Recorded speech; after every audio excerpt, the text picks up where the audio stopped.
just wanted to do a quick introduction to the IGDA QA Summit. We put this together specifically really looking at what would be most relevant for people from all different parts of the business, right? So it's not just about where the console business has been, it's not just about where the casual online social mobile business is, but what are those common lessons that we have and what can everybody learn? So all of the talks, the panels, everything that we've put on today, we've tried to make them as relevant as possible, whether or not you work in a big organization or whether you work in an independent developer. So to that, the first panel that we have is EA, and very, very grateful for EA to be doing this for us. And I think the relevance particularly for this panel is that it's the challenges that an organization like EA faced from being able to do big, let's call AAA console products, and then also being able to deal with the social, the mobile, and sort of how they dealt with that and the lessons. So I think there's sort of valuable insights that we can learn from all different parts of this. So without further ado, I'd like to introduce Mario from EA. Thank you.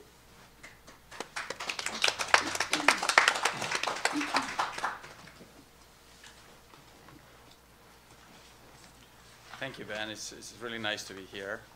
And yeah, as Ben said, we've been through a journey of expanding our reach and how we work as an organization and in a much more diverse portfolio.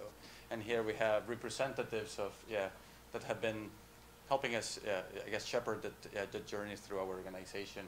We have Marietta that leads all our mobile QA efforts. Then Bill that is with the Pop, she's based out of LA. Bill is with the Pop Cap group, and that came relatively recently to EA and brought a lot of social expertise into the organization. Jason with the Pogo group out of Redwood Shores, and Alan out of the UK with the Playfish group.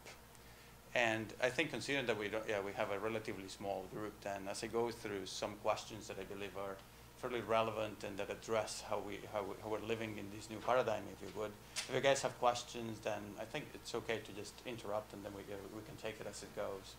Yeah, and that way we make sure that we finish on time for the next session. So it's going to start with Marietta, and just to set the scene. Yeah, we know that the mobile industry is moving very, very quickly. The complexity of games is evolving very, very quickly.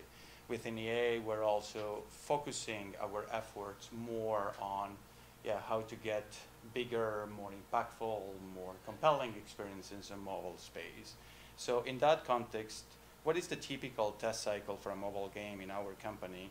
And what processes and method have you followed to ensure stability and on-time delivery? And what lessons are there to be shared? So mobile test cycle is a bit different than your typical console test cycles. Your console test cycles takes up to 2 years until you go and finish the testing and go through the whole phases, milestone criteria until you release the game. In a mobile, everything is just running super fast. You have to be just like running almost 150 miles an hour to catch up with the test process. If your game development test cycle takes 9 months to start from the green light all the way to release, your testing should be squeezed into that and then see if you can accommodate. Best practice so far I have identified within mobile testing is just having embedded testers within your developers. It shows and proves still that it is a successful approach to your testing when you have embedded testers working very closely with your developers.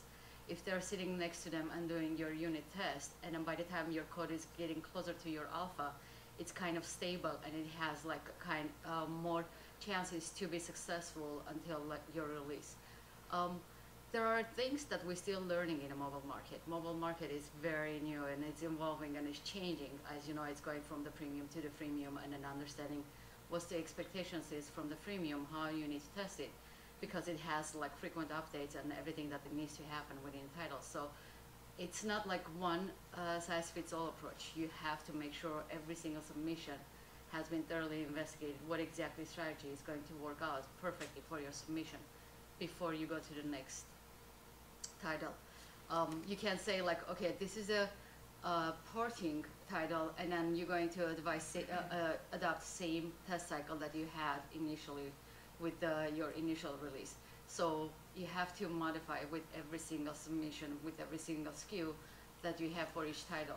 And then you have to understand, is this enough for end users to experience the best out of your game, or do you have to do something else in the background that will actually provide that enjoyment out of your game? There are so many apps in both Apple and Google, and you have to get your end user attentions. So quality is very important for you to just like release a title that it's going to run perfectly, because that first 5 minutes when your user downloads and you have like one crash that first 5 minutes, they're not going to stick to your game. There's 500,000 other games. They're going to just delete that and jump the other one. So it's very important to know exactly how your end users are going to jump to that game and experience that game from the beginning.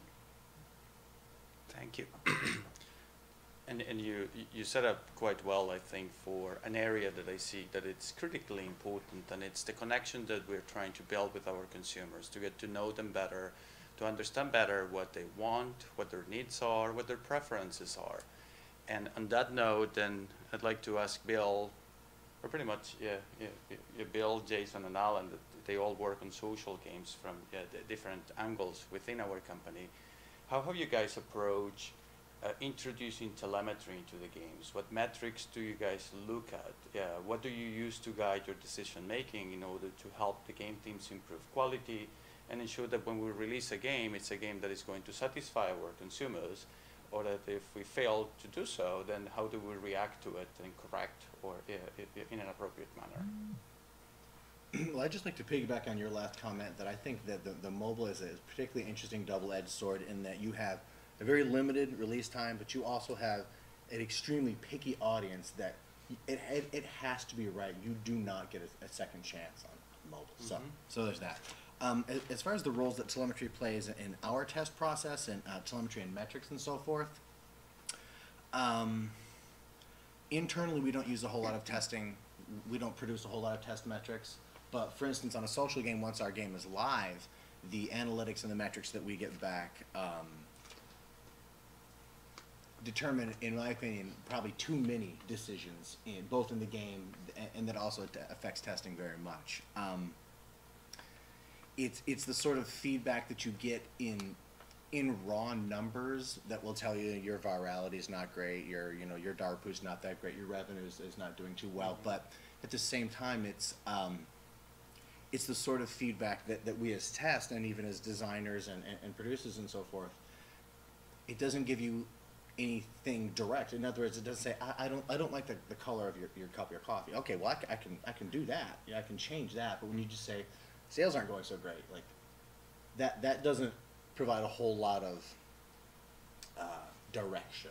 Mm-hmm. But it still gives you the data that you have to deal with. So in my notes in preparing for this question, I said that it adds tasks for us as QA, and it can change our focus away from. In a perfect world, we should be fun. Is the game fun? Does it play? Is it fun? Is what it kind of comes down to me. And we end up having to make decisions that aren't based on that because we are revenue producing games, because the landscape is changing so quickly and people are so fickle and their expectations are so constant. So that is my 2 cents on that. To kind of continue that thought, I mean, basically I've always thought of test as the representative of the customer during the development cycle.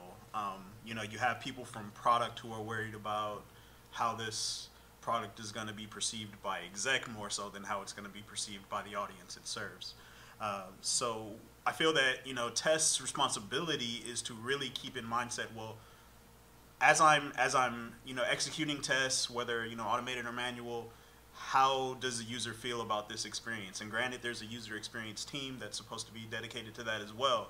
But again, those audiences, those groups usually serve a separate part of the organization that doesn't necessarily represent the user. So, to completely piggyback off of what you just said, Bill, that I believe it's test responsibility to represent the customer in every aspect of development from the beginning to the end. So part of that, as tests, one of the biggest challenges is always unclear requirements. And so I believe it's also test responsibility to unveil those missing requirements and as early as possible throughout the process. Doing these things are going to minimize the impact of issues to customers. That, like Marietta said, the first 5-minute experience is so crucial in social, mobile, just casual period. And if you lose a customer in that first 5 minutes, you probably lost them for life. Especially when you have your brand attached to a product. That brand speaks to your next product and everything else. So if they had a bad experience with their first try at your product, the next branded product is probably going to have that same experience as well.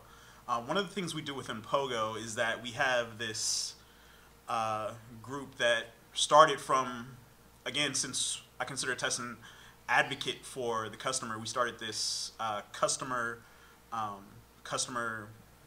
issues group, and it's not really fully defined. It's not like an official part of the organization, but it's something that we started as an initiative to get people focused on issues that the customers are facing, not issues that are affecting numbers on the site. And what that group does is basically, you know, we spend a fair amount of our spare time perusing the forums, because the customer experience team, our customer support, you know, they're just handling the vocal majority. There's people out there experiencing issues that aren't going to contact customer service. They're just going to not play your title. So we look at the telemetry data that's provided and see where users are falling off through our experience on the web, and then trying to determine without any concrete evidence what they were doing that caused that dropped them out of the experience at a seemingly unnatural point. You know, if somebody gets to an end-game state and they're leaving the experience, then that may be expected. But if there's constantly people at some midpoint in the game process and they're dropping off, then there's something we need to address and investigate. So that's generally what, you know, we try to do, is jump in, be the customer, understand what they're doing, and try to, you know, solve their problems before they reach, you know, a customer support group. Yeah, I was going to say, I'd like to jump on what Bill said. Telemetry, you know, it's key for a social game, but for a QA, it's a mass amount of information, and what can we do with it? You've got valuable data such as, you know, drop-off rates, but for a QA, it gives you, shall we say, more areas to test and try and solve than can be helpful. One of the things we've found is turning the telemetry around and putting telemetry in on the QA side, so that we can actually use telemetry in the games which serve QA, so we can actually monitor, shall we say, load times on the game. So from a kind of engagement perspective, we can see, as we're going through the development cycle, are our load times improving or decreasing? And, you know, this gives us something which we can then push back into the actual title itself.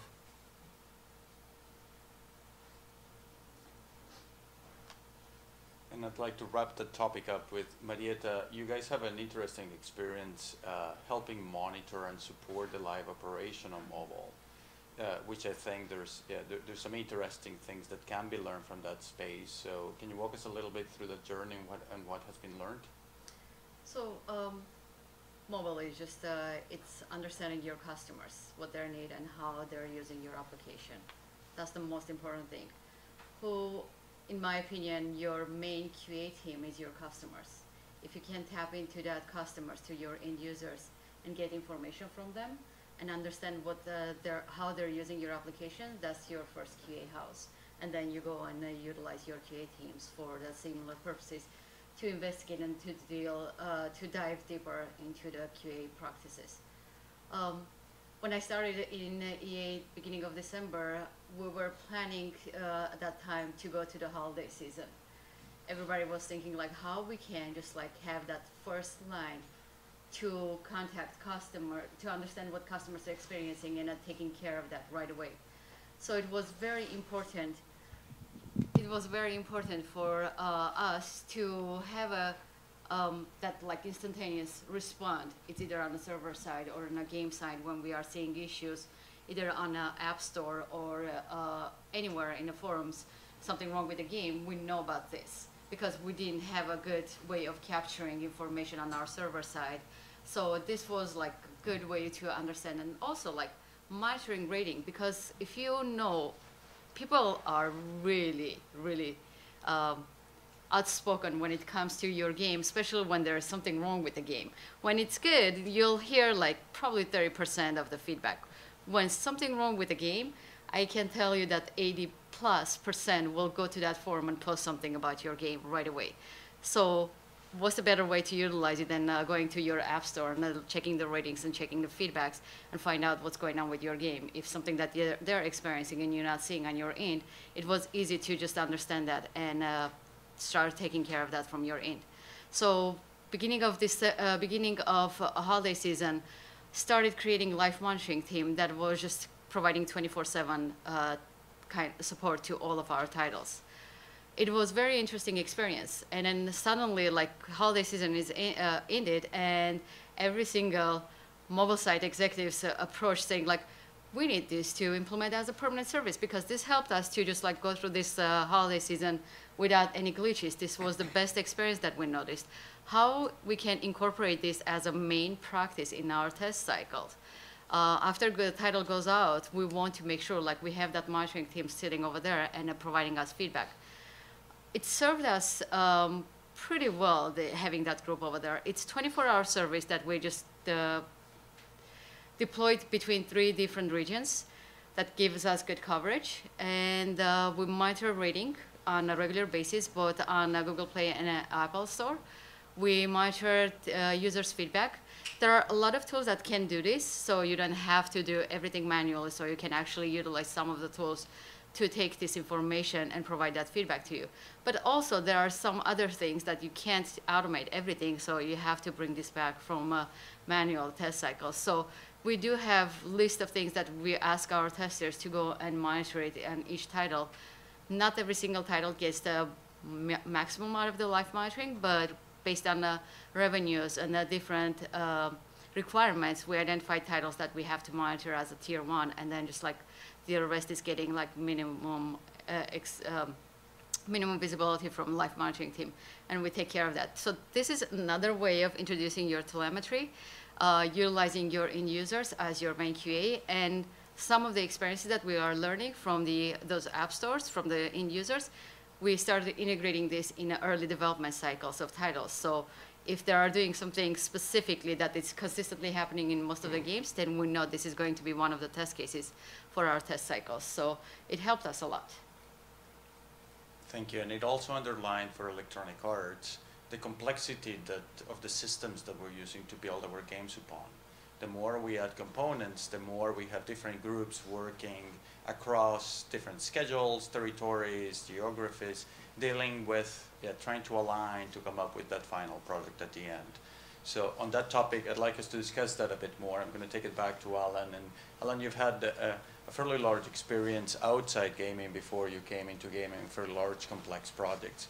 Yeah, how do you apply that experience to the social game scene, the complexity of the systems that we are putting in place, and what lessons are there, and what are you focusing on moving forward? So yeah, I've been used to doing very kind of large, both mobile and kind of banking systems, and as soon as I came into gaming, I just brought all that kind of tech with me, and it was fantastic. I've got all the ITIL procedures there, got the automation, the kind of very much heavy development in test, the Tester 2.0, what Google promote, all there in the background. Came to apply it to gaming, and I was blown away that actually it doesn't really work when you're trying to do something which is awesome. Works well with an insurance system, but insurance systems aren't awesome. And this is what's been the kind of real challenge going forward, is applying, shall we say, practices which give us automation and integrate the kind of standardization, which is the kind of IT infrastructure library on release planning, into something which is very much creative.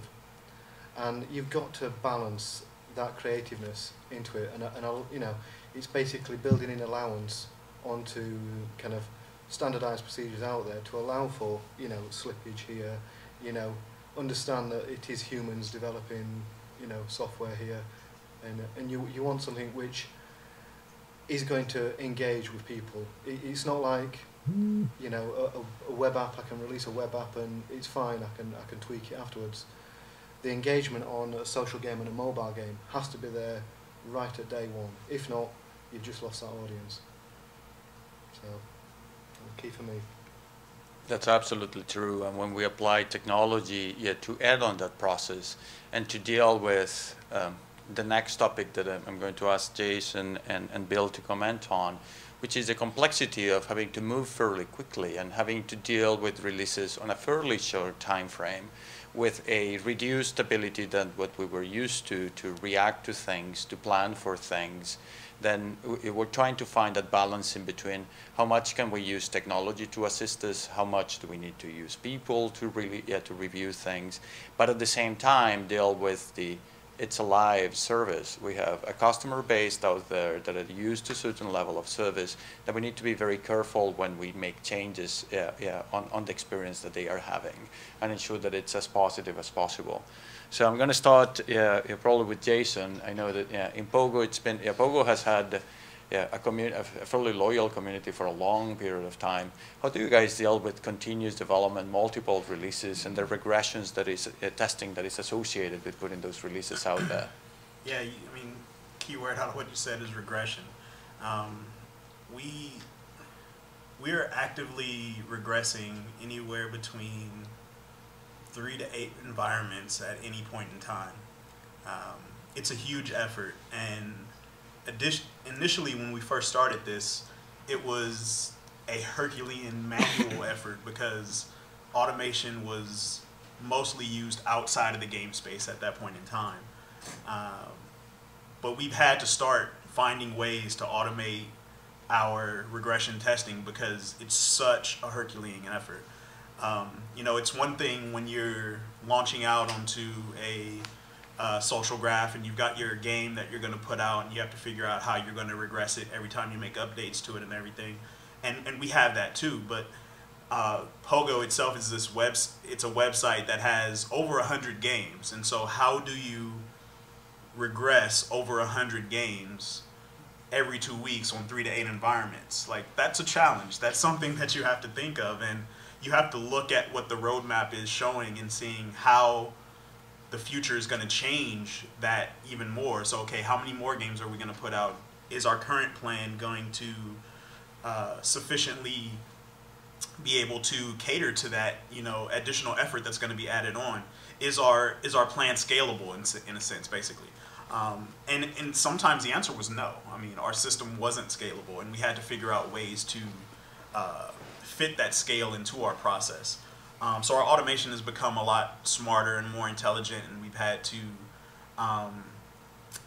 enable more people on the team to be able to automate. So since we started from a very manual effort and shifted to a very automation heavy effort, you know, the team had to change with that. And so the key for Pogo has been having a flexible team.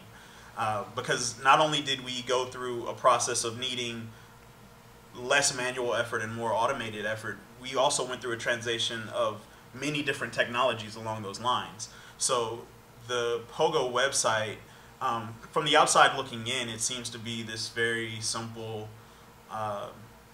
thing, but it's the most complex beast of a software I've ever, you know, looked under the hood at. It's, you know, initially when our framework was built, it was, you know, it's built on Java. There was no, it wasn't built on like J2EE or any standardized systems. It was just Java 1.1 compliant. And then we come to now where we have, you know, Flash and HTML5 and all these other variants of Java implementations along the way. So there's, you know, roughly around like 10 different game frameworks underlying all of this that's shown on the website and presented in a very uniform fashion.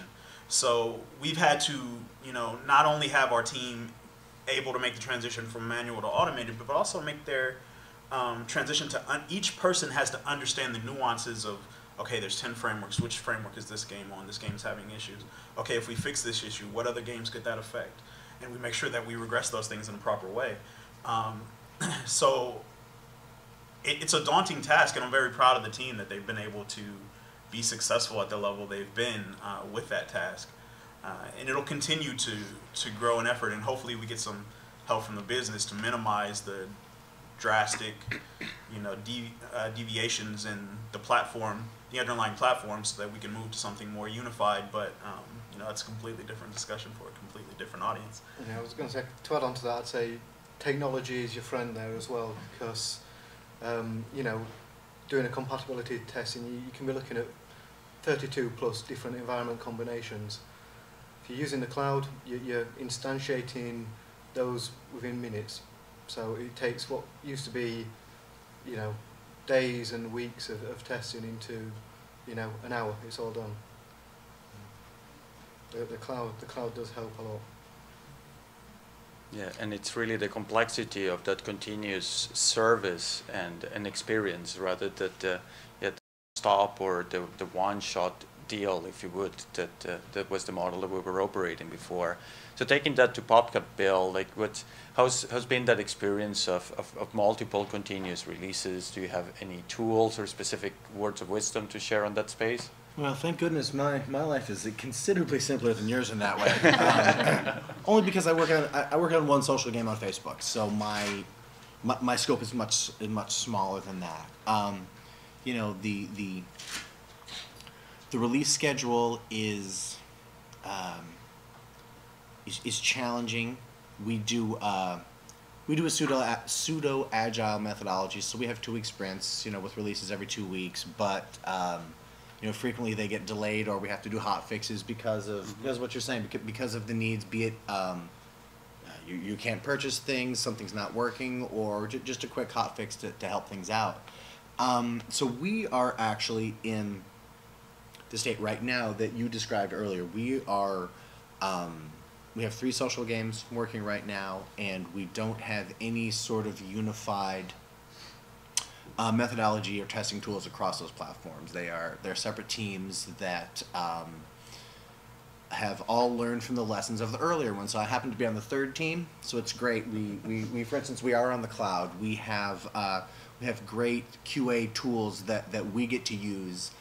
We have an SDET that creates us specific tools that we can use. So that's what we leverage. We leverage our small team. We are literally right now in the process of trying to figure out how that is going to span across our games, and we don't have to always reinvent the wheel, which happens all the time. We have 3 very distinct tool sets, the 3rd of which, mine, is much easier to work and use than the first one, because they just learned those lessons and they made them more user friendly. So we're in a big transition state right now. We don't rely a whole lot on automation. From my standpoint, we do have an SDET that works with our server developers, and they do a lot of unit acceptance tests, but that's just more for build verifications. So we are, again, in the process of establishing things that we can automate that, boy, are we just sick of doing every day. Go make a purchase, check the options. I mean, just the things that you have to do every day that take up a couple hours, that would be just so great to hit a button and come back and hopefully see all green. Yeah, just come back and see all that lovely green. So. Sounds good. And Alan, sorry, please. I have a question about that. For the automation stuff, are you doing that as the test team and have test engineers doing that stuff, or are you trying to work specifically with the developers and having them do all the hooks and creating all the tools, or? It's our SDET that works with our devs. Our devs have always been really good about when they create their code of putting test hooks in anticipation of automated tests. So that's how that's going. We're currently ramping up. Who was it in the keynote speech when the woman was speaking? She says, "If you know any great Android developers, send them my way." Like, yeah, sure, they're all over the place. For us, it's kind of that way. For SDETs here, we're building up a team of people that can do that here in Seattle, and they're at a premium. So, but that's the model we use. Yeah. I was going to say for myself, we've actually started to push the automation down into the manual testers as well. Yeah. So we kind of use domain-specific languages, which allow you to create, shall we say, natural language descriptions for automation rather than requiring somebody who's a coder. Yeah, we do the same thing. We use a keyword-driven framework so that We have a particular set of assets, software developers and test, that will create functions that respond to these individual keywords. And so the manual level testers know that as long as I use this specific language to specify what my test needs to execute, that they can write their own tests. Sometimes those tests are added to our regression framework, and sometimes they're just used through the life of that individual project. But it basically makes, and we're in Agile Scrum as well, in our Scrum, like basically in those 2-week sprints, if the whole product, not the individual bits, but if the whole product is going to take a number of sprints to complete, and we're writing those tests along the way, each time we get into a new sprint and more changes are added, we don't have to go back and do all that manual regression because it's being built along the way. And as we get farther in the product, we've done more to build this now, button that does all the stuff we did the last 3 sprints, and we can spend our time focusing on the current sprint at hand. Thank you. And associated with that, Alan, I know you've been an advocate about getting QA more involved in the build process and the release process, which I see it as something that maybe wasn't traditionally within the scope of QA in video games, but that has gradually become much more of an area of focus as an opportunity to enhance stability and our ability to help the business deliver the games to market on time and with quality.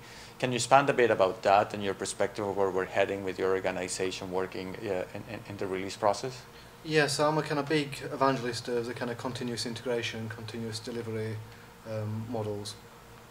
For anybody who doesn't understand what that model is, it's as soon as a developer checks in code, a system automatically takes it, builds it, tests it, and what we then look at is promoting it through different environments.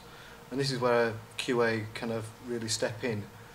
So before, QA was always handed over to. It was, QA was sat waiting, and then developer will give them a build, usually about 5 o'clock on a Friday night, and say, there you go, test it, we're releasing it tonight. And yeah, 5 a.m. in the morning, yeah, we can't release it. Oh great, we've got to work the weekend. So the idea now is that the QAs can actually take the code as the developers are actually developing the code. So within an agile, shall we say, sprint, as stories are being completed, rather than waiting for the developers to actually finish the entire sprint and deliver it all at once, the QA can go, right, actually, yeah, I can see we've got 2 stories done there. I'll take the build now and I'll just target those 2 stories, allowing us to be faster in our kind of turnaround of the QA of a sprint. It's worked really well for us. Yeah, I mean, we do a similar process in Pogo, and actually the release management is actually managed by our Pogo QA department as well. The internal SAs that monitor and maintain our test environments are QA engineers, and they handle everything from promoting build from environment to environment, setting up new environments, patching production, anything that involves files touching the environments that we work in is all managed from within QA. I've found that at Pogo it's been really empowering, because the guys who are effectively moving our product from test to live are guys I sit right alongside, and so I know everything as soon as it happens because they're right alongside me, and I'm able to react to changes as they come in as soon as they happen. We also have a continuous build process, which allows us to have some, as Bill said, also unit tests that are, as soon as a developer checks in code, it basically does a smoke of that code to say, okay, it didn't drastically break anything. Not that nothing's broken, but it's not drastically broken in a way that's going to stop us from doing our jobs. I think one of the key points there was the QA are part of the development team. You don't have QA sat in a different room, a different part of the building. They actually sit with the developers and work with the developers, and that's where you get the kind of the real advantage in Agile. My 2 cents on that, I wholeheartedly agree. Embedded testers, you alluded to it earlier. I actually worked for Electronic Arts many years ago when we had a studio in Bellevue, and we had a big QA team up on the second floor, and all the devs were down on the first. And it was just like you were saying, it's like, where's the build? Where's the build? And you just go. Again, we're in social right now. We have continuous integration, and we get new builds constantly, and it makes such a big difference just for the workflow. And it's just one of those things. If a bug has been fixed and regressed, I can or resolved to me, I can regress it and say it's yay or nay, and then you can get back to work on it sooner and reducing all that debt. So it's helped us a lot. I remember the bad old days of waiting for builds, and that's just, it's torturous. In addition to that, I think all of us just keep saying the same thing, that mobile and social is definitely continuous integration. There is no way you can win this market if you don't act quickly and understand exactly how quick you need to integrate all of the key components that it requires for your market. And a smoke test is one of the key things that if you implement it within your titles, then you have probably like up to 10% cutting your cost in a QA, because your builds will get like through the smoke test before it even reaches to your test floor. So you can actually have a lot more stable build and a lot of more consistency, and you know that your team will be more focused. So integrating smoke test on most of your builds will help you, and that's something that we already started on a few titles. So it's expected by end of FY13 to have at least 70% of titles running smoke test before reaching to your QA test floor. I think the big win also is for the development team as well. So it allows us to start getting into defect prevention rather than trying to find bugs. We actually prevent them from happening. So the quicker we can turn around a failed build or a test upon a build, developers are more aware of it. It's still fresh in their mind what they've just developed, and they can fix it and turn it around that much faster. Yeah, absolutely. And taking it back to you, Marietta, and mobile space, particularly with the mobile, we've seen a very large transition in a relatively small period of time from premium titles to freemium titles that have changed the expectations and the realities and the dynamics of our games in the market. How have you, with your key organization, react to that or continue to react to that? And what are the key steps that you're taking in order to get better on that space? So who likes statistical analysis? Well, I guess I do. The most important thing is to understand what your market is actually doing, so you can behave according to that and take your games to the next stage.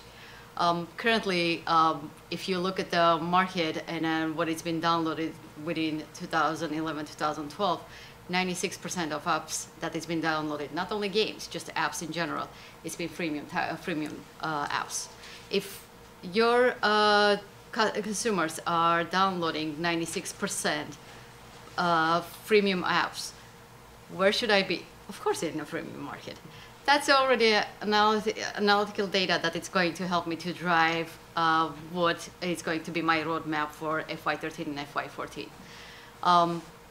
With the premium, you still have a market over there, but it's been confirmed by market research, through the market research, that your older generations from 33 to plus, they are attached to the premium market.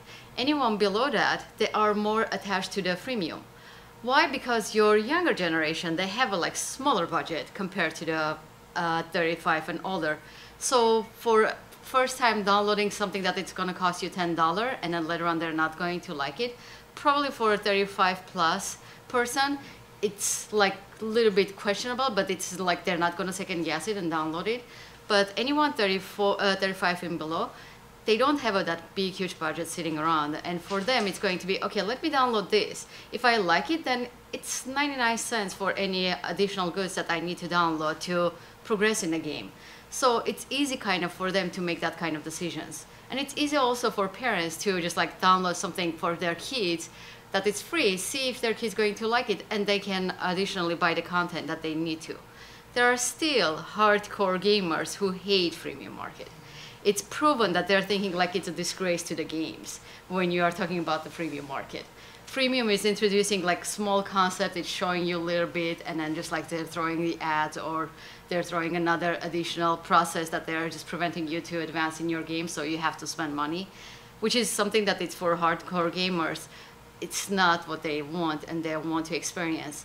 When you pay $70 for your console title, you want to have that experience 36 plus hours. You can sit in front of that game and continue playing it. Your mobile games or your social games, they are like for 10, 15 minutes entertainment. You can drop it and you can continue from that point on. And then 2 weeks from now, if I just take that free app that I downloaded and I need to pay another 99 cents, I'm not gonna second guess that. I'm gonna pay that and I just download whatever I want so I can progress more. Especially for people who are traveling frequently or have kids that are driving around, it's easy for them. Just give them something over there and I just download one more additional content so they can progress in the game. So market tells us exactly what's the way to go now.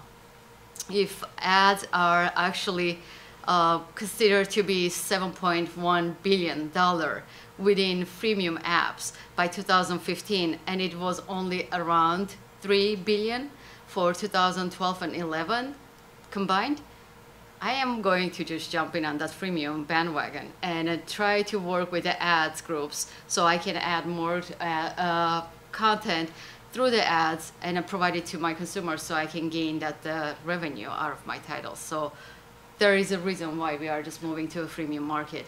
It's just a freemium market. We need to know exactly how to add ads to your game without annoying your end users, how to strategically put that somewhere that it will just like add benefits without just like causing annoyance, because there are some games that I've seen like before even you do your first click, 300 ads already pops to your face.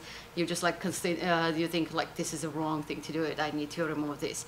So you have to think strategically before you adding anything to your game. It's a great place to get the revenue, but strategic approach to anything, it's always going to be beneficial for end results. Yeah, and on the revenue component, it's also building the skill and the ability within the QA team to help the business make money. Yeah, you have to make that engagement mechanism within the game work as effectively as we're trying to. And we're about to run out of time, so I wanted to. Yeah, my last question is probably the question that I guess the audience is most interested on, is if you haven't touched on it already, what's the biggest challenge that you guys are facing at each one of your groups? What are you doing about it, and what can you share with this audience that can help us progress and collectively build the QA discipline for social and mobile games around the industry? So I guess I'll start. Who likes the word agile? It's again me, I guess. It's the latest trend in the market, in the industry. Everybody's trying to be agile and everybody's trying to use it, and everybody understands differently what is the agile mean. In a social and a mobile market, when you're not adapting agile environment, agile concept in your titles, then you can lose that market right from the get-go. So that's the biggest challenge, because you give one instruction to your team today and then tomorrow that instruction is changed. If your team doesn't understand how to shift and adapt to change very quickly, most likely you're not going to be successful with your changes. Understanding market and reviewing outcome frequently to understand what is important, focusing on that specifically versus the thinking, I need to just like thoroughly test everything before it goes out, because you don't have that much time. You have only 3 to 4 months maximum to put everything to that within that window and get the best quality out of your game.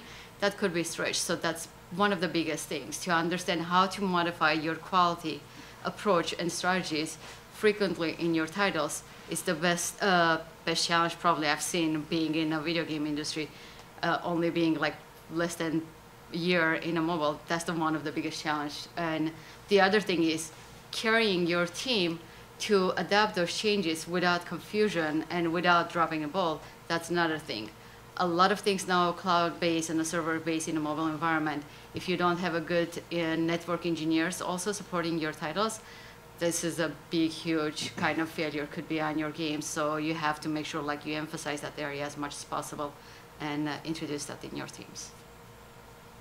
I totally agree. I think that agility or nimbleness in a situation like that is the #1 key.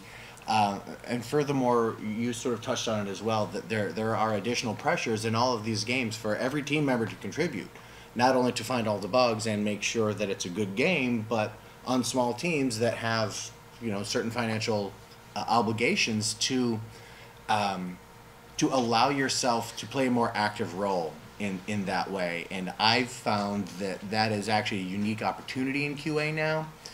In the past, I feel like QA has always been the final hurdle that has to be overcome. And I don't like to use the word empowerment too much, but scenarios like that truly do empower you. When you can go talk to the designer or the producer and go, hey, you know what? This stinks and this is great. And they go, wow, that's actually a really good point. But there are a lot of things involved in that. Being involved early, being willing to speak up, and listening, because in a perfect world, if we all had complete design documents, we could do all of our test cases and everything would have an expected result. But we know that doesn't happen. So listening and, sort of being nimble in that way is the biggest key, because it just changes so fast that you can't really keep up. Definitely. For Pogo, so I've been there about 8 years now, and a lot has changed over that 8 years. We went from originally being a team of 10 test leads that basically we didn't have testers assigned to our projects. We were each other's testers, and so we'd set up, hey, everybody, can you look at this for the next hour? And we'd all sit and look at somebody's product for an hour. And product started evolving, becoming bigger to where, one person's eyes on a product wasn't enough. And so we started having testers, and then you didn't need each other to look at everything. And then it got so big that I didn't even know all the products that were being developed actively at one point in time. And then it came a point in time where we needed to grow so big that it was financially prohibitive to do so. So they decided to offshore a large portion of our team.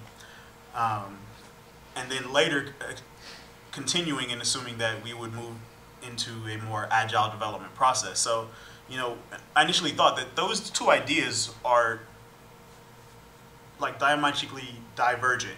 One is about working closer, and one is about moving people to another location. And it was really troubling. At first, I told them, I was like, this is impossible. We can't do this. We can't be agile and be in 4 different countries away from engineers at the same time.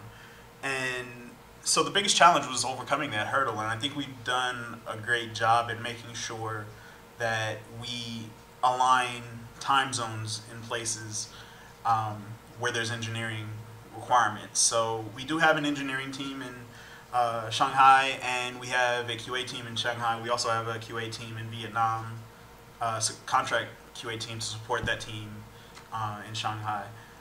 We have a team we have teams in Canada and Arizona to support the team, our local team in California, because those are lower cost locations, but still in the same time zone. So it complicated our business by having more locations than we initially planned, but it also simplified things by making sure that we were aligned with the business as far as where development is being placed, and that at least in every location where there's development being done, there's a visible QA presence, and then that visible QA presence can then liaise with the remote teams to get the testing done effectively. So we've created kind of this point of contact in, as has been talked about before, an embedded tester that then interfaces with a larger test team if the effort is larger than that one person can take on. So yeah, I mean, it's about really what QA is about for us is staying flexible. You have to be able to change with the business. If you can't change with the business, then you're kind of not going to be able to keep up. There's a question?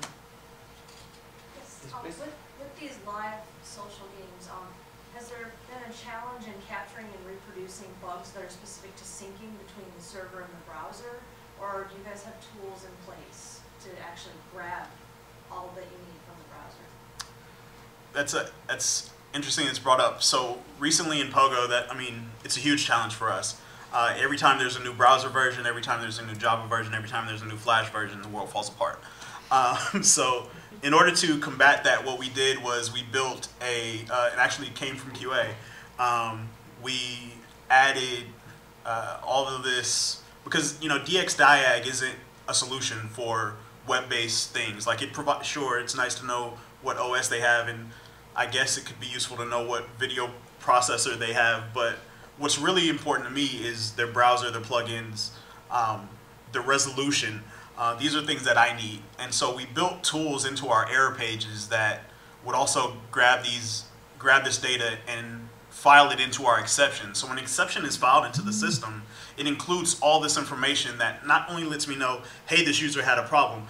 This user had a problem and they were using IE9 and they had, you know, Java 2, and that's probably not going to be good enough. And so we've built some systems in that make our jobs a little bit easier, but we still do have those problems. I mean, there are things, we have Facebook games, and you'll find users that will have like this many menu bars. Like they will install literally every menu bar, so they can't even see your whole screen. Like, so they can't even see all of your menus, and you're just going, well, okay, you shouldn't have done that, but they do because that's the end user, you know. So.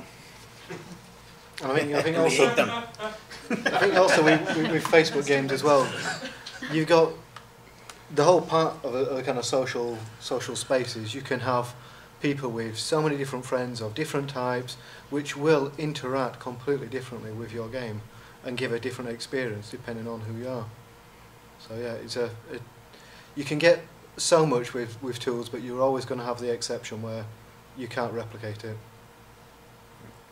It's a little bit hard for mobile side. For your mobile devices, it's extremely hard to get the logs from their devices without violating any kind of privacy of your end users. So we don't have sophisticated way of approaching and grabbing information log files from them, from the end users when they're having any kind of crashes. But the only way that we can actually get engaged and understand a little bit more, if they are posting any kind of information, if we can ask our contacts to get contacted to consumer and then ask for details if it's possible.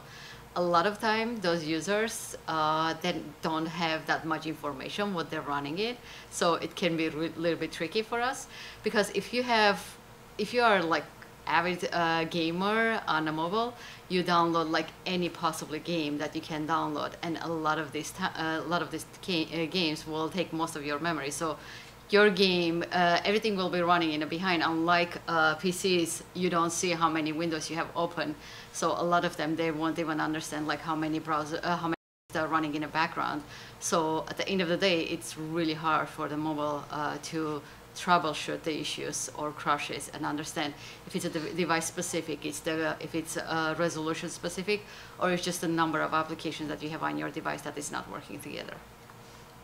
Yeah, for the web, not that you can trust it 100%, but there's tons of data provided to the user agent string in the browser, and making use of that data in our testing and troubleshooting resolution is invaluable. Knowing, you know, like Bill said, like knowing that a user is, okay, they have all these toolbars and they're on a netbook that only has a max resolution of 800 by 600 by default. Yeah, our games weren't built to play in a 400 by 200 environment. Yeah, there's nothing we can do about that. So understanding the problems you can't solve and understanding the ones you can is definitely valuable. We're almost out of time, so I wanted to thank you all for taking the time, coming and sharing with us on your experiences. I hope that, and more importantly to the audience for being here, I hope that this was useful and that help us continue a dialogue. I'm not going to break anything before I leave, so yeah, but back to, help us continue dialogue that help us improve and grow QA across the industry. So, thank you.